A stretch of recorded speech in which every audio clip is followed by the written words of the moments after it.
And I would like to share my 10-step framework with you. And this framework, the first time I shared it with other people was at a neuroscience conference where I spoke about goals. And my research interest has been goals for many years. And then some time back, I realized that actually procrastination is the bottleneck for many of us, including myself.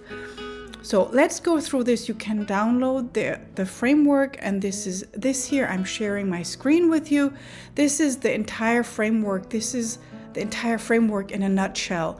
And you can work through it, and we'll do this together, and you can use it over and over again. So even if you have ADHD, or if in some way you feel you are lazy or you just can't get it done, we'll break it down in a way that there are many small steps that you can take that help you to overcome the thing that has been holding you back. So what we'll do here is we'll talk about the underlying science, and again, it's a step-by-step walkthrough, so it might take a little longer than most of my other videos.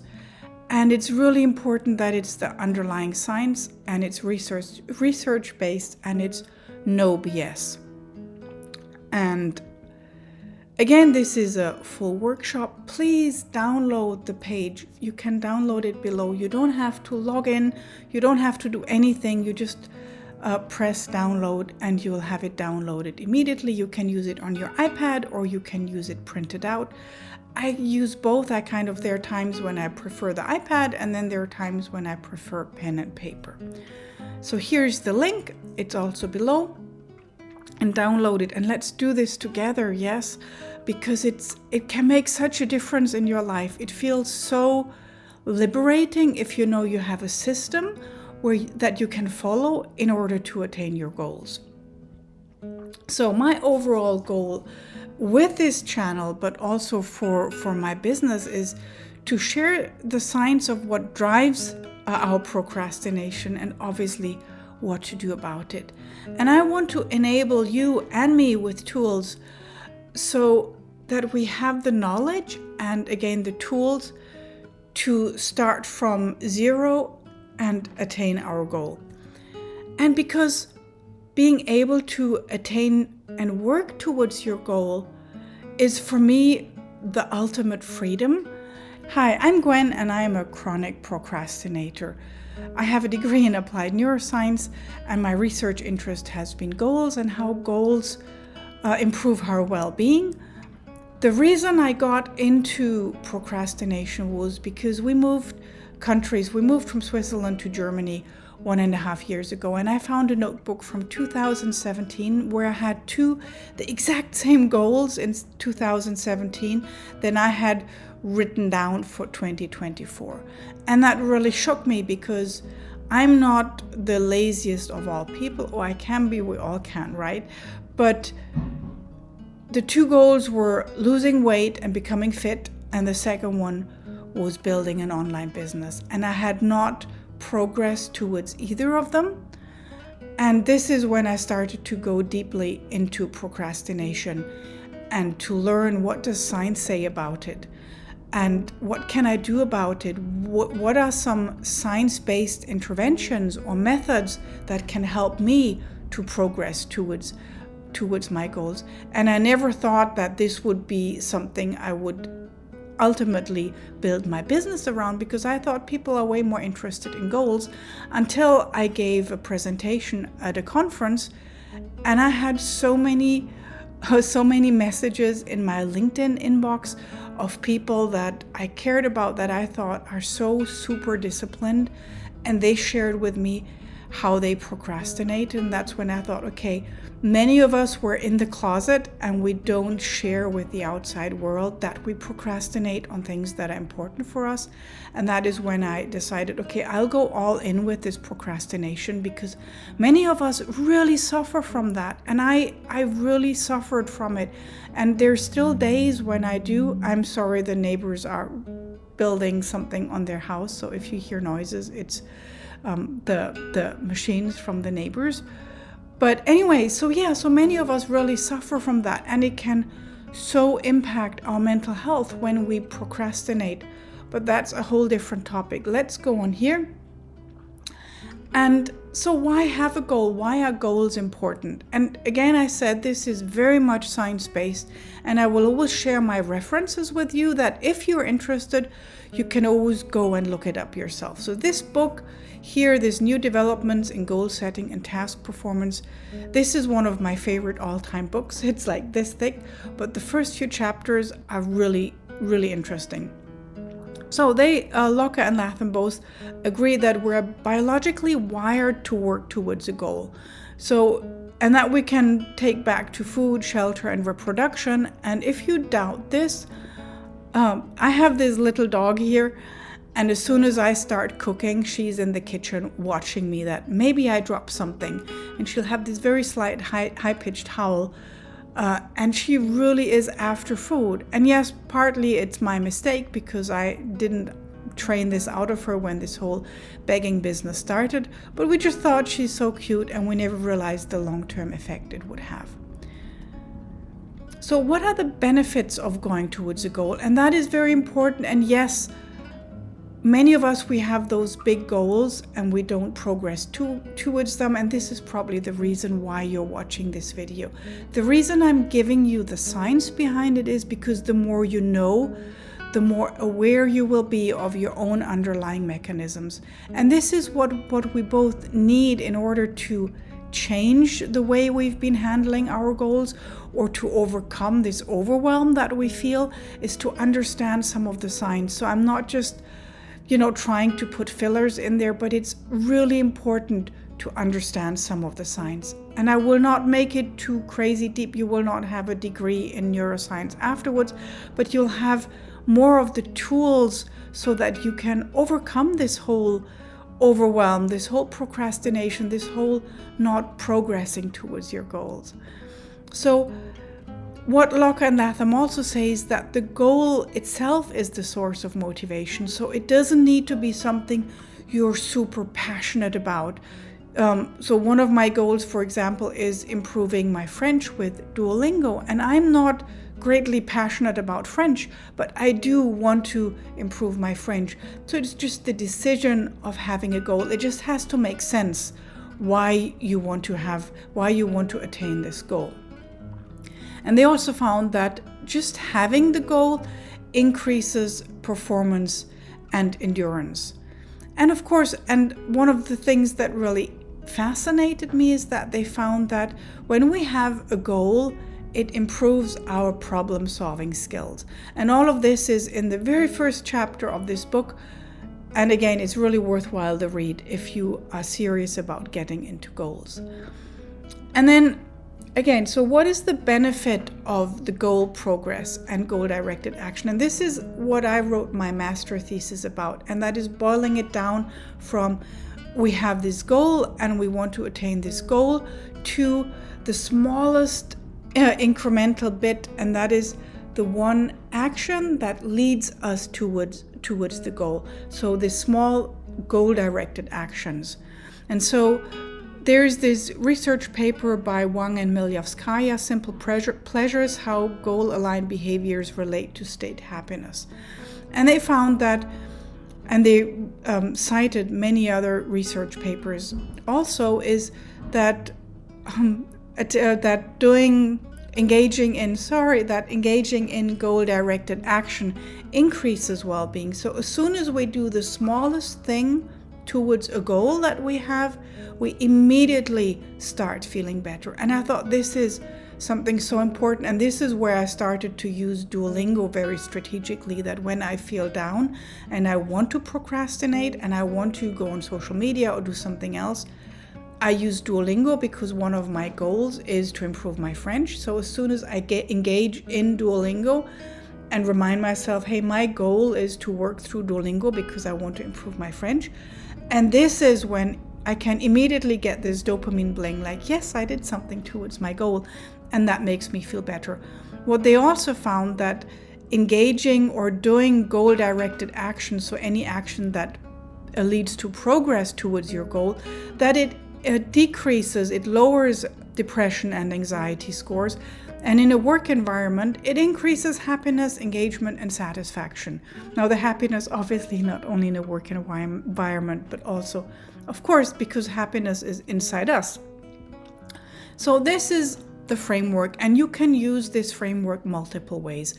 Now, I've worked with people that basically use this daily. They sit down, and that is especially patients with ADHD. They would use this daily and just work through this. But personally, when I'm really not in a good place, I use it daily, and when things flow more naturally, that's when I use it whenever I feel I'm not getting forward, when I feel overwhelmed, and when I feel I'm not getting ahead with one of my goals, and that's when I will work through this. So again, this is the 10-step framework. You can download it below, and please do that before we start the whole section of working through it. And I really try to keep the science at a minimum, because I know many of you aren't quite that interested by it as I am. So, honest goal setting. And this is something, if you've searched on YouTube for how to attain my goal, or why don't I attain my goal, or am I lazy, or any of those, is we often we end up with some of the very big internet gurus, and they tell you can attain anything you set your goal to. And this is a lie, because I turned 50 last year.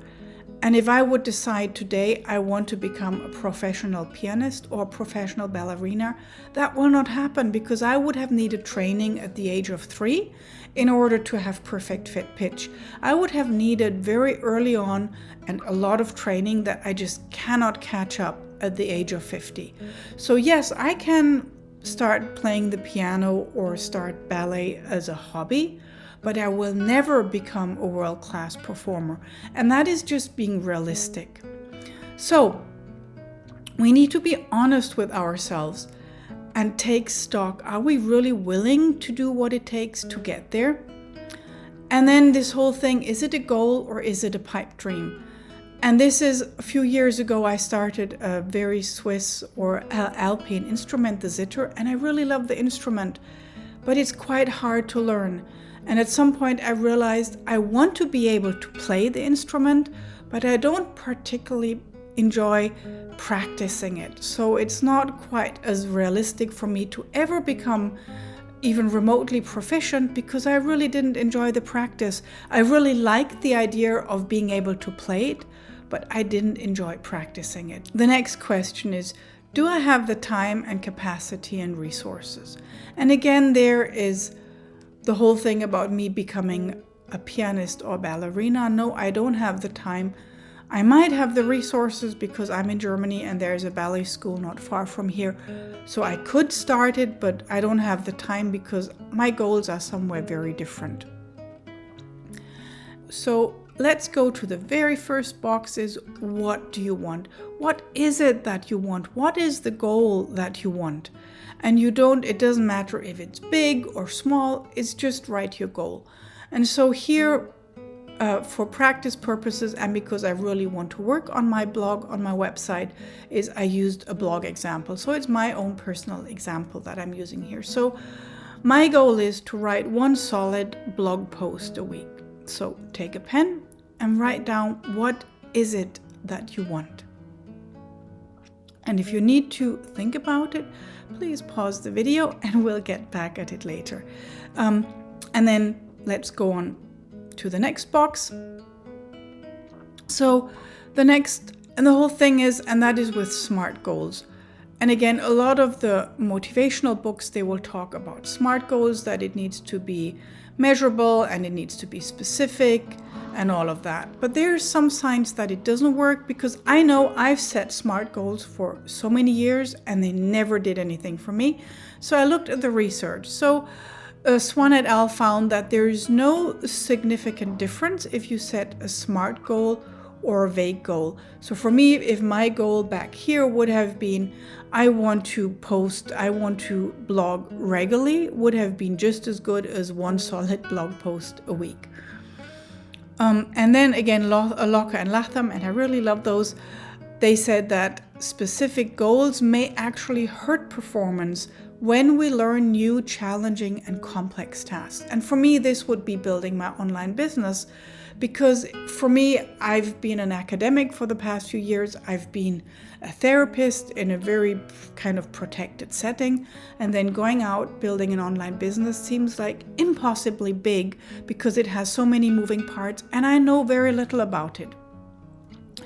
And then again, the SMART acronym ignores fundamental considerations in goal-setting research, that there are many types of goals. And we, of course, we're all slightly different. We have many different backgrounds psychologically, health-wise, and our performance goals might be quite different. And this is why I really like the 10-step framework, because it's very flexible and you can use it for many different types of goals. So it doesn't force you into this kind of cookie cutter thing, but it has the flexibility, so it accommodates many different goals, but also many different life circumstances, because it's yours. It doesn't tell you, oh, you need to do this or that, but it kind of grows out of your goal and your life circumstances. So let's look here at the SWOT part, the strengths and weaknesses. And this is where take a moment and be brutally honest with yourself, because it will not help you to have this dream like, oh, I will be a great zither player, when actually you don't have the patience to sit down every day for 1 and 2 hours and practice scales. And I know that it can be hard because we need to build awareness over it, especially in this age of social media, where we scroll down our social media and it implants so many ideas in our brains. But again, take the time and take a pen and let's think about it. And I will go through my example first, and then please pause the video and do it for yourself. Or you can also watch the entire video in one go and then later on take notes and work through the framework. So my strength is I like writing and researching. So I can sit down, I don't mind the empty sheet of paper, and I can just start writing because I've been in academics so long. One of the weaknesses I have is I can go down research rabbit holes. I can spend an entire day and I can go from one research paper to the other, and I might start with procrastination in health behaviors and I'll end up with neurodevelopmental disorders in, I don't know, rats or something like that. So I can easily go down, and that is one of the things I can very much use for procrastination. I'm sorry, I hope this is not too loud. And then another strength I have is there is an endless number of research papers. So if I start blogging about research in goals and procrastination and all the related topic, there is a sheer volume of research that I would never run out of topics. And then one of the weaknesses I have, the whole academic, this whole structured writing comes easier to me now. And this whole casual writing and making it engaging comes really hard to me. So this is one of my weaknesses. Let's talk about the next box, which is outcome goals, milestones. Now, if the goals are two big goals, what did I write here? 2 big goals, we procrastinate. Oh yeah, so sorry. So if our goals are too big and the goal seems impossible for us to achieve, and this was for me this build an online business, because not knowing much about it, I thought this is one thing, but it's not one thing. It's many big moving parts. And this is why I decided, okay, I will just build a YouTube channel, because this will not overwhelm me and I can focus on that. But even building a YouTube channel still is a big topic. And so I started off, if you look back some of my older videos, I started off with overcoming my fear of filming, and I'm still not quite okay filming myself, but it's a lot better than it was 2 months ago. And then the next point here is that stress increases procrastination, and this leads to a very evil cycle. And this is something we really need to become aware of, that when we procrastinate, it might be due to psychosocial stressors. And in one of my videos, or even if you just go onto my website on the worksheets pages, you can download the stress test, the life change index. Oh my God, this is so loud. I hope the microphone thing I have here works well. So again, and then here you have from C. Royce's paper, you have how the whole stress cycle works. And again, stress can be both the cause and the consequence of procrastination. And this is from the C. Royce 2023 paper. And chronic procrastination is very much associated with poor health outcomes. So if we chronically procrastinate many things, it can long-term lead to poor health outcomes, and none of that want that. And another researcher I really love is BJ Fogg. He has this really interesting TED Talk that guides you through his progress. But he says that if something is easy, we need less motivation to do it. But if something is really hard, we need a lot of motivation to do that. And to sustain high motivation is really hard. And this is why here we take smaller milestones that are meaningful for you. And this is why I said one longer blog post a week that I can use to plan my other content around. Because again, writing comes easy to me if I try to, and you have other creators, they start with a tweet or a post on X or something else. For me, sitting down and writing comes easy, and this is why I chose to start with a blog post. And so my outcome goal is one longer blog post a week that I can use to plan my other content around. So if your goal is, for example, to lose weight or to become fitter, you can list outcome goals here. So you can list the goals. You want to maybe lose 2 kilos of body fat, or you want to exercise more regularly, or any of those. And the next box we have is process goals. And I really like process goals, especially if we're already stressed. And this is again why I have this one blog post a week. And I realized I thought too far ahead, because obviously it is my worksheet and I've been using it so much. So the difference between process goals and outcome goals is, take for example rowing. So if I would want to want to become better at rowing, I can either say my outcome goal is to row my 2 kilometers in 8 minutes. But if I have a process goal, my process goal would be to row every day for 45 minutes, for example. And this works really well if you're already stressed and you do multiple small process goals, makes it very much easier for you to follow through. And so Freund and Hennecke 2015 found that to focus on process goals, the focus on process decreased the likelihood of deviating from the goals, meaning you're more likely to follow through. And it is adaptive when goal pursuit demands a high level of skill or self-regulation. That means it is also easier for us if it takes a lot of work or if it is really hard for us. So this is again why BJ Fogg's research is so important. Make sure it is absolutely doable for you. Don't say, and I will go to the gym for 3 hours every day, when you've never been to the gym. Then take something easier, something like, that's what I did last year, where I said, okay, I will go to the gym twice a week. And I've done that. And that was easy. And I've maybe not lost as much weight as I would have wanted to, but I'm way fitter and I feel way better in myself. And my pants have become slightly loose too. So process goal, I took that example with the row 2K.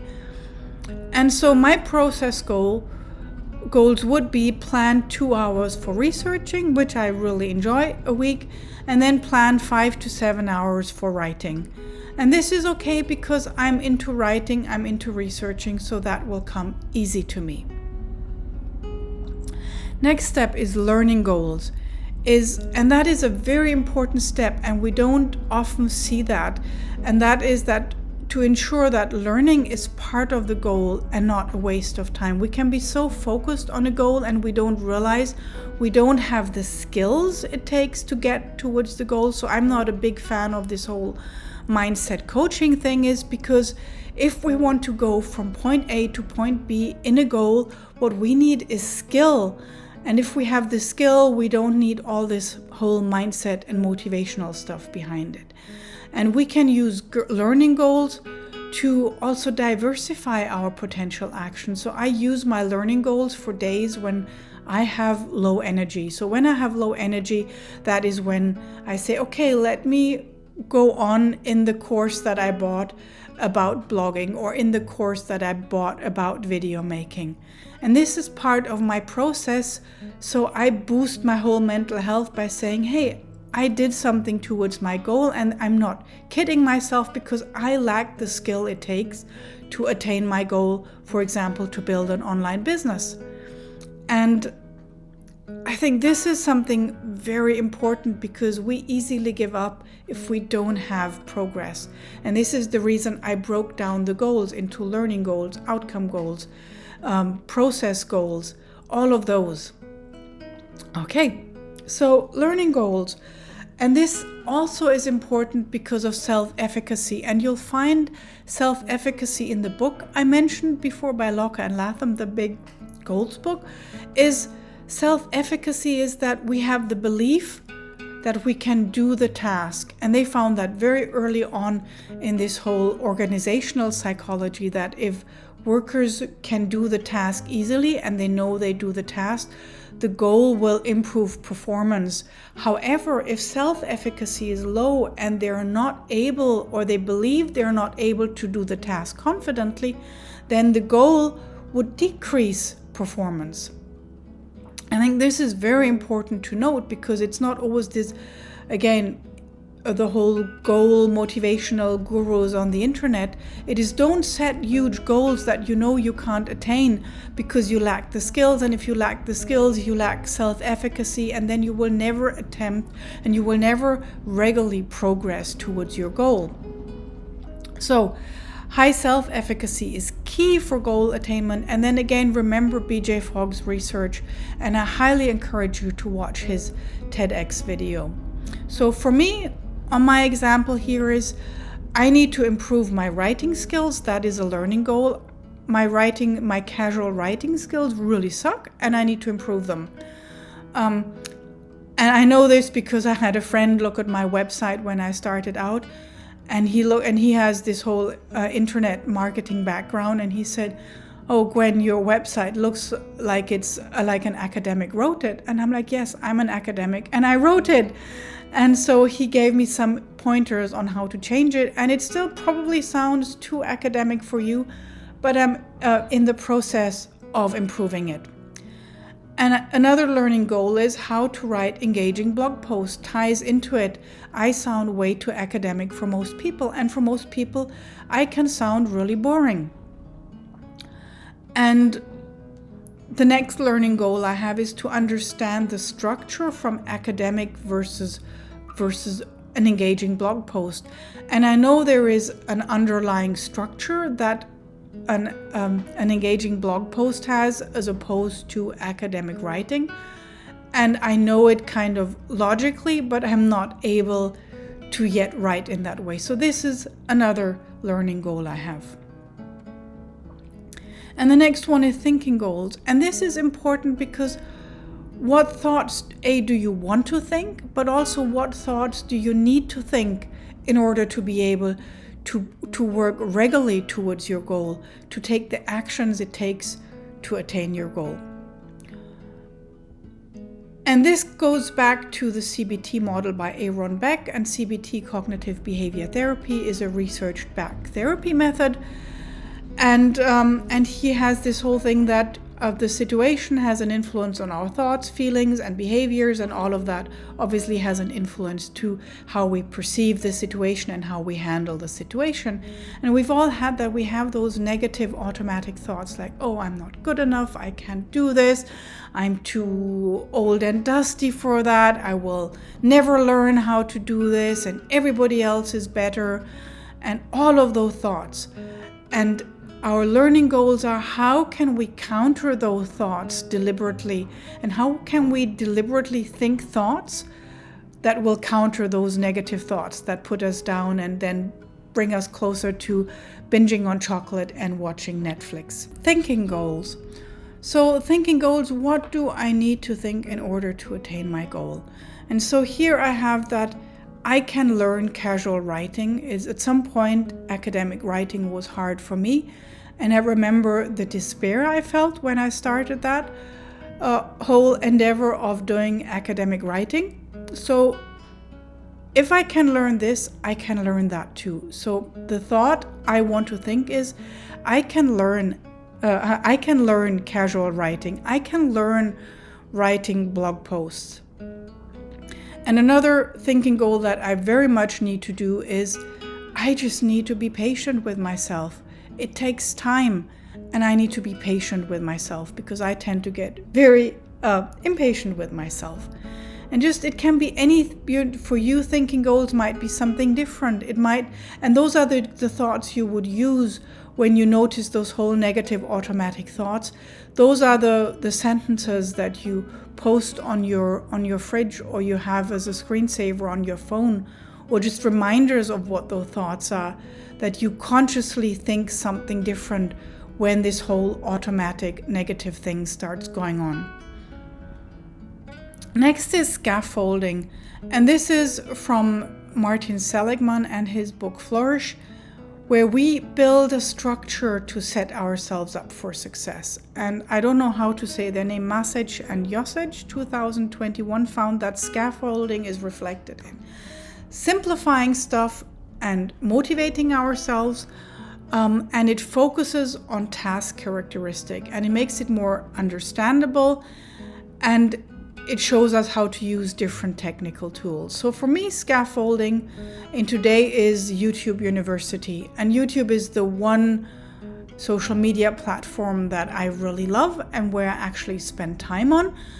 And you can learn anything on YouTube. And for me, this is not, again, it's not motivational videos, how to be motivated, because that will not increase my self-efficacy. That will not make me want to progress towards my goal. But it's how-tos. How do other people write blog posts? How do they plan their time? How do they plan their content? How do they do research? How do they lay out the blog post? And it's watching those type of videos. And it kind of goes a bit like that with learning goals, but for learning goals, I also have the courses that I've bought. But here is like this whole positive brainwashing thing of me getting myself to believe that it's possible. And so here it's again YouTube people that write blogs and that write about how to blog, but also joining writing groups. And that is okay, I'm a little older, that I still have Facebook, and there are lots of Facebook groups about from bloggers. I'm not really active in that, so that really doesn't kind of work for me. But I could join a writing group, and maybe I should. I'll put that on my to-do list. Or talk to a friend. I have a friend who is doing very well with a cooking blog, and I should maybe just give her a call and say, hey, can we sit down? What have you done? What worked for you to write your blog, to be regular in writing? And how do you structure your blog posts and all of that? So this is scaffolding, making it easy, everything that makes it easier for me to keep progressing, to doing the work that it takes to go towards that goal. And all of those are tasks you can do on, some of them might be easier for you and some of them harder. And I like to have this list of high energy and low energy goals, because there are days I have a chronic underlying autoimmune disease. So there are days when I really don't feel good, and that is when I will go towards the low energy goals. And the next box that we have is the task list on the side. And so I like this task list for many reasons, and I use it in different ways. So I use it for both planning and tracking, but also planning, implementation, and knowing the next steps that I need to take. And that does something in our brains, that we know what is coming ahead of time. Plus, it gives me a choice of tasks. Again, this whole low energy, high energy task thing. And both of them lead towards my goal. And both of them, and it depends also on time and mood. So if it's not a nice day and I feel low, then again, I'll do the easier ones first. And it also creates like a bit of an awareness on the whole time horizon thing. And another thing I use my tasks for is to reevaluate the goal. Like you can see on the framework that it has, it's supposed to be a living document. So if something doesn't work there, you go back to the next one. It's not just static. You don't just fill it out once and it's forever. It's supposed to be living. And this is why I actually really like using it on my iPad, because I can just, or maybe use a pencil, and you can just scratch things out and rewrite it again. And again, it helps you to reevaluate your goal. Do you really want it? Are you willing to take what it takes to do that? Again, for me, the example of playing the zither. And it's not feasible for me. Some things are feasible for you and some not. And the playing the zither, unfortunately, especially now where we moved, it is not feasible for you. And we will use the task list for the next box afterwards, which is the Gantt chart. So my task list. And again, I also like to, when I'm not in a good place, I use this daily, where I use it for my ridiculously tiny tasks. And I have another worksheet on that. If you go to goalsninja.com worksheets, you will find all of my worksheets there.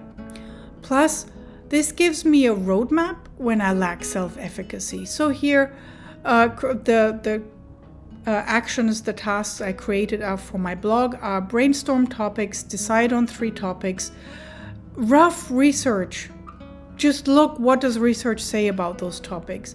And then make the decision, and then research about the one I decided on, and then plan the angle, create the outline, focus on paragraph 1. And those are they're just examples. I need to go a little more deeper into that, and that is what I want to do after I recorded and edited this video. So next one is the Gantt chart. And this is a tool that has been used for project management since 1915, which I think is amazing.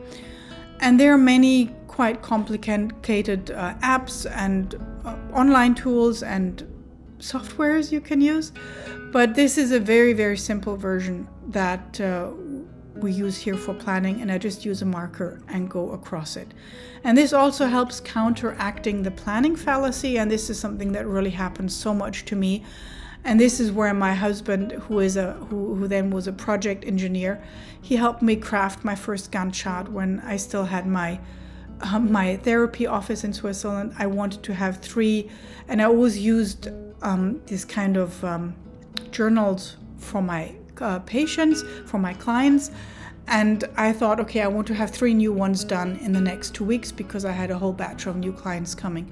And my husband asked me, so are you sure you can have those 3 workbooks done in the next 2 weeks? I'm like, yeah, why not? It's just creating them in Photoshop, sending the files to the printer, and hey, I'll have them done by 2 weeks. And so he sat down with me and we went through all of the tasks in detail, and he created this Gantt chart for me in Excel. And if I would have said, okay, I have an 8-hour work week, an 8-hour work day, 5 days a week, it would take me 3 months to do the work that I thought I would casually have done in 2 weeks, even being mostly a mom, still seeing patients, taking care of everything else, where I would have had, like, realistically maybe 2 hours a day to work on that project. And that really opened my eyes to how big the planning fallacy is in my head, how I really underestimate the time it takes to complete tasks. And this is why when I do the Gantt chart here, I list it, and the next one is I very much overestimate on purpose the time it would take. So if I think it takes an hour, I now plan a whole day. If I'm faster, great. But if I'm behind, it doesn't discourage me so much that I will totally give up on the project.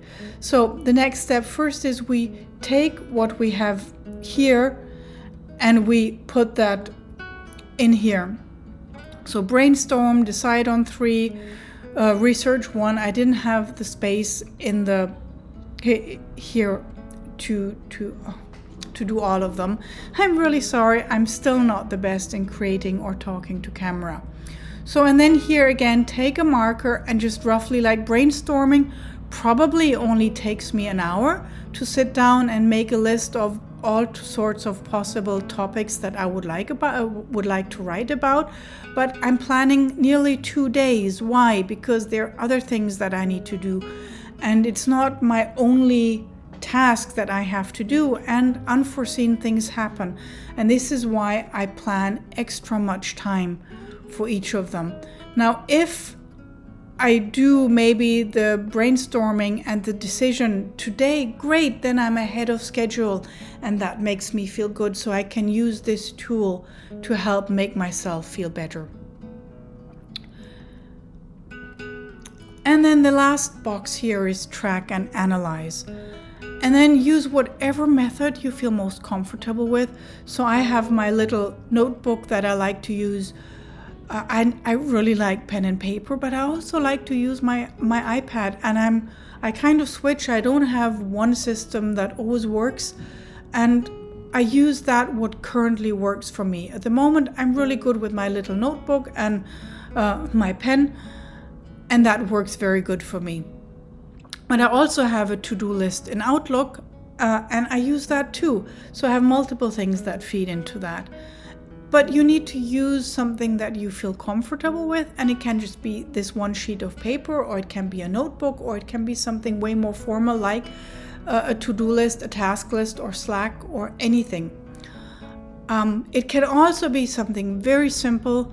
That is why I don't track everything this way, is my Duolingo. Duolingo already inherently tracks my process, so I have 400 and some days in my streak.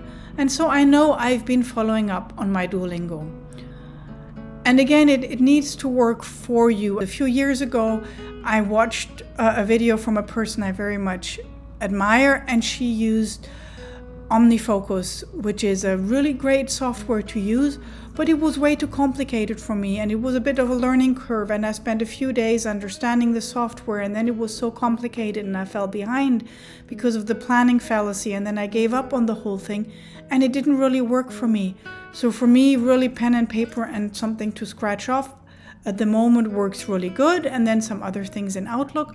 But see what works for you, and don't be afraid to try. Just experiment with it and see what works and what doesn't. And that can be one of your learning goals, like figure out how I can track my stuff that works for me and that is motivating for me and that keeps me engaged in progressing towards my goal.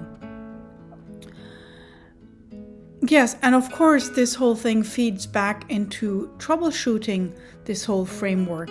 And this is again why I have those things. It always goes back. You go back you create a feedback loop. So if you're stuck somewhere in your learning goals, or you notice you don't get your actions done, is you go back. It's like, is the outcome goal really that what I need at the moment? Do I have the time to do it? And you go back through each of the boxes to see what works and what doesn't work. And it's more of this kind of experimental approach, this more playful approach to say like, hey, I'm this researcher in my own little lab, and this framework can be your own little lab where you say, I want to figure out what works for me at this moment for this one goal. And some goals are way easier, so we kind of compartmentalize, so we can have domain-specific procrastination, where maybe with our health and diet we procrastinate, but with our goals at work we don't.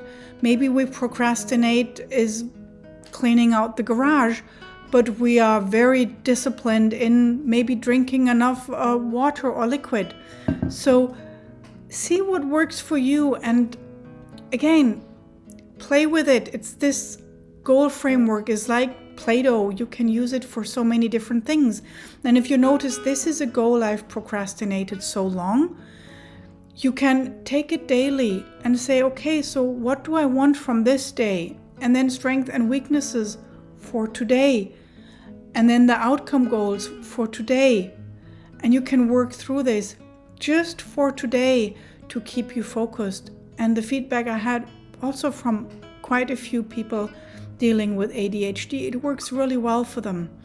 So yes, thank you so much for listening to this. If you like this video, please like, share, and subscribe. And you can find all of the worksheets on my website. I'm also planning on the last Tuesday of every month a free Procrastinators Anonymous meeting, and it's kind of like AA for all fellow procrastinators, because I still suffer from it, and I've really chronically procrastinated so many things. And so I would like to create this community where we help each other. And it's not that I teach or something. I just want to be the facilitators. I want us to meet up and share with each other what works. We help each other. We keep each other accountable. And maybe we also make new friends. So thank you so much for listening and for doing this video with me. And thank you for being patient with my still rather inadequate talking and video making skills. But again, I'm a researcher. I'm not a marketing or professional YouTube video guy, but I give you information that helps you, and that where I can honestly say this is something I believe in because it's backed by research, because it's a huge population behind that says this thing most likely will work, and it's not some anecdotal fluff. So thank you so much, and see you in my next video. Bye.